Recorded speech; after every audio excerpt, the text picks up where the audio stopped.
नमस्कार.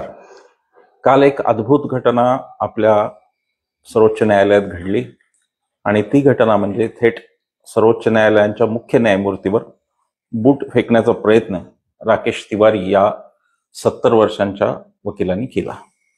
ही स्वतंत्र भारतातली पहिली घटना आहे आणि देश बुलंद झाला, देश मजबूत झाला असं जर दावे होत असतील तर प्रत्यक्ष सरन्यायाधीश सुरक्षित नसतील तिथं सामान्य लोकांचं काय असा प्रश्न आपल्याला पडू शकतो. पण ते घडलं. ते घडल्यानंतर जो संयम भूषण गवई साहेबांनी दाखवला तो वाखाणण्याजोगा होता. त्यांनी असं सांगितलं की मला कोणती कारवाई करायची नाही आणि ते ज्या पदावर बसले त्याला ते शोभा देणारच. एवढ्या मोठ्या माणसांनी एवढ्या छोट्या माणसांच्या नादी लागू नये आणि त्यांनी तो मोठेपणा दाखवून ते केलं, त्याबद्दल त्यांचं अभिनंदन. पण माझ्या मनात असा प्रश्न आला की गवई साहेब तर सर्वोच्च न्यायालयाचे मुख्य न्यायमूर्ती आहेत, त्यामुळे त्यांनी केलं ते बरोबरच आहे. पण माझ्या मनात असा प्रश्न आला की जर बाबासाहेब आंबेडकर असं म्हणाले असते की मी विचलित होणार नाही तर या भारतात काय अवस्था राहिली असती, असा एक मी विचार केला. जर आसपासच्या घटनांनी बाबासाहेब विचलित झाले नसते तर कदाचित मनुस्मृती दहनापासून ते नवी राज्यघटना येईपर्यंत हे टप्पे आलेच नसते.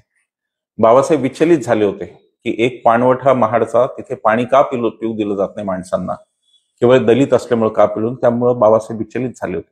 बाबासाहेब कामगारांच्या प्रश्नावर विचलित झाले, बाबासाहेब शेतकऱ्यांच्या प्रश्नावर विचलित झाले, देशातल्या गोरगरिबांच्या आणि ज्यांना आवाज नाही अशा सगळ्यांच्या प्रश्नावर बाबासाहेब विचलित झाले, म्हणून पुढचा इतिहास घडला. किंवा विचलित होणार नाही हे गवई साहेबांचं व्यक्तिशः स्वातंत्र्य आहे, ते त्यांनी घ्यावं. पण एक व्यवस्था म्हणून तुम्ही जेव्हा विचलित होणार नाही असं म्हणता त्यातून काय संदेश जातात तेही पाहणं महत्वाचं आहे. त्यातून असा एक संदेश आता देशभर जाऊ शकतो की आता हे हिंदू राष्ट्र झालेलं आहे आणि याला थांबवायची कोणाची ताकद नाही, अशा प्रकारचा एक संदेश सनातनी लोकांकडून जाऊ शकतो, जो अतिशय मोठा धोका आहे. आपल्याला विचलित व्हायला पाहिजे. गवई साहेब विचलित नसतील झाले, चांगली गोष्ट आहे. त्यांच्या मनाची खंबीरता वाखाणण्याजोगे ते एका परीने बाबासाहेबांचा गांधीजींचा विचारच ते पुढे नेत आहेत, त्यामुळे त्यांच्यावरती काही नको बोलायला. पण तुम्हाला मला यातून विचलित न होता राहता येणार नाही. त्याचं कारण की धर्मसत्तेनी आता थेट सर्वोच्च म्हणजे राज्यसंस्थेच्या सर्वोच्च शिखरावर आता बूट फेकायला सुरुवात केली.